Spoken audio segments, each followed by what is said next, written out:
Hello and welcome to manual mode for beginners and how manual mode in photography can really take your photos to the next level. This is obviously meant for people who are shooting in auto, people who have just bought a DSLR or a mirrorless camera, or are really just looking to enhance their game, really understand how their camera works, and really begin to dive into more how they can use these main three features, be it aperture, shutter speed, and ISO, to their advantage to really create the photos that they desire. So today we have the Canon 6D setup with a 51.8 with this little scene here that we're going to use to kind of demonstrate exactly how these features work. I want to give a little bit of a real life scenario with this setup, and I will throw in photos of outside sources that I've taken as I need to in post. But today we're going to go over the three main features of every camera's manual mode, and that is shutter speed, aperture, and ISO. So we're going to start with aperture. As you can see here, I've got a 1.8 aperture at the moment, which will give a really shallow depth of field. So if I take a photo of this, as you can see, there's a lot of blur going on in the background. I'm going to switch this to manual focus here. And there's a lot of depth of field between the camera lens and the plants in the background. Now, if we were to increase the aperture, you can see that it's instantly getting darker. So what this means is as you lower your f-stop, or your, if it's f-stop, you're talking about photos and photo lenses, which is probably, if you're watching this video, what you're going to be looking at. If you're looking at t-stop, you're looking at more cine lenses and cinematography. But for the instance of this, we're using an f-stop lens, a photo lens, and the 1.8 aperture creates a really shallow depth of field, but it also allows in more light. So if we were to crank this up to, let's just say 18, I'm gonna adjust the ISO to compensate, which we'll get to in a little bit. You can see that there's a lot less depth of field between the foreground and the plants. Even just looking at this photo review right here, you can tell, especially in this plant right here in the background, how much of a difference that makes. Now you also notice a little bit of vignetting around the sides.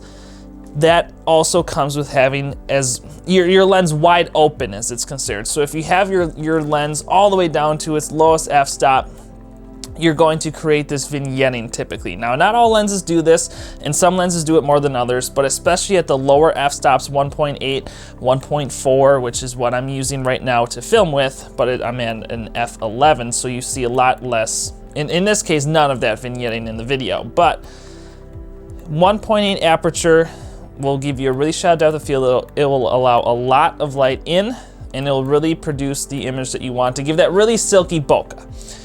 Now we're going to move on to the ISO. So you saw that I moved the ISO. So this essentially allows your lens, or allows your camera sensor, to basically be more sensitive to light.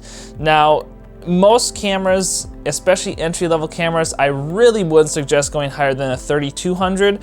In my T3i with my eSport shots, I wouldn't allow myself to go over 1600 just because of the noise that gets introduced with higher ISOs. So you can shoot as high of an ISO. I'm just gonna really make this a dramatic shot here to give an example of just how bad the noise levels can be.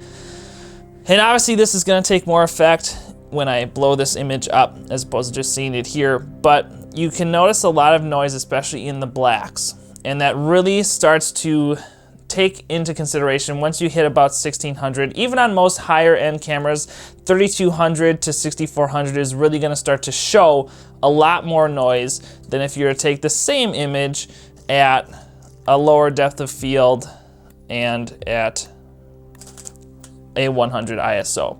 There's a lot less noise, and obviously there's a depth of field difference here in these two review images as well.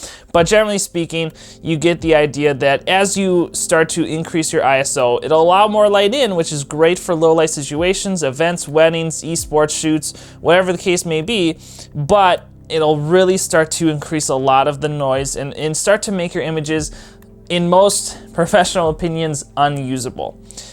So that's how ISO works. It's really simple. I usually like to keep it, I mean, obviously 100 is gonna give you your best image result, but if I'm out and about. I usually stick between 400 and 800. It allows a pretty good balance for using your shutter speed, using your depth of field, using your aperture.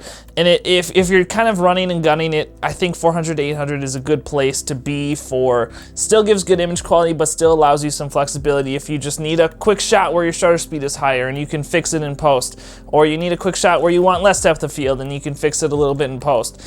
But obviously if you're setting up for a shot, you're gonna wanna go as low as you can go. Some cameras will go even lower with 50 or even lower than that in some cases, but 100 is as low as most cameras will go.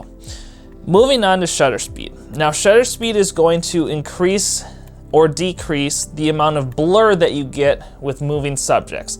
Now this is a still setup, but I can still simulate. This is not a sturdy tripod, as you can tell.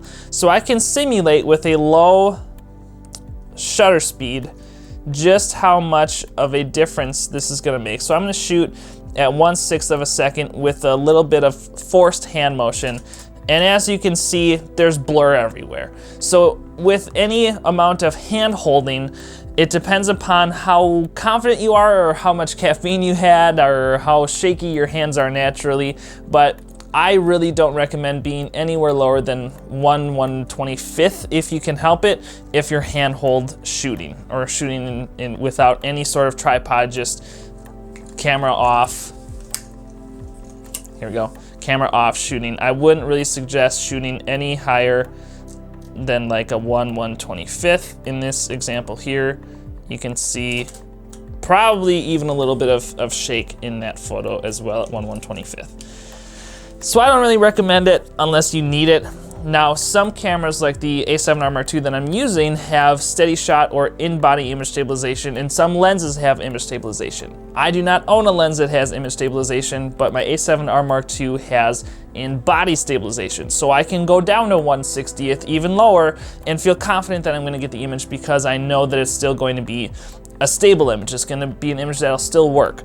But for faster moving subjects, or if you're working on hand holding, I'm just gonna increase the ISO to create a balanced exposure here. You can see that even with a little bit of forced handshake, there's a ton less blur between these two images even. And that's just crazy because it is, you know, I was using the same amount of handshake, but 1/6 of a second versus 1/1000th of a second. You can see that it makes a lot less difference. So if you're hand holding, which most of you probably will be in most cases, obviously you're gonna want a higher shutter speed. If you have moving subjects, you're obviously gonna want a higher shutter speed. If you're working with a model who has their hair flowing in the wind, you're gonna want a high shutter speed because then you can pick out every hair as it's being flowed through the fingers, if you will.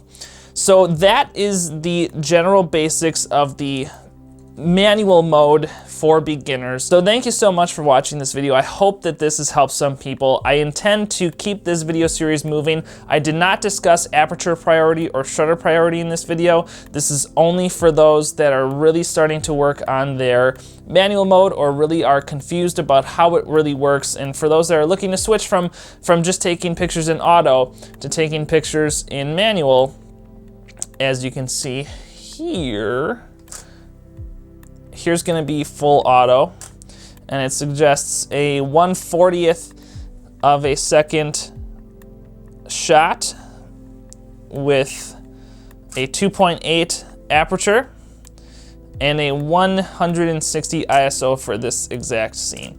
So that would be that image, but still, at what this happens is this creates a 1/40th of a second shutter speed, which on this camera with no IS and with my shaky hands, obviously I'm forcing this, but it's gonna create some blur.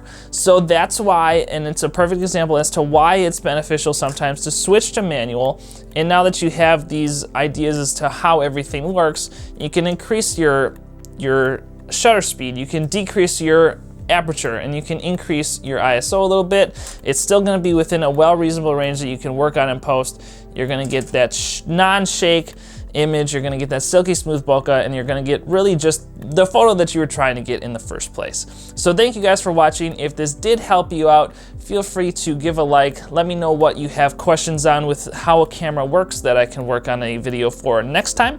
If you have a friend or somebody this might benefit, please share this video around with them.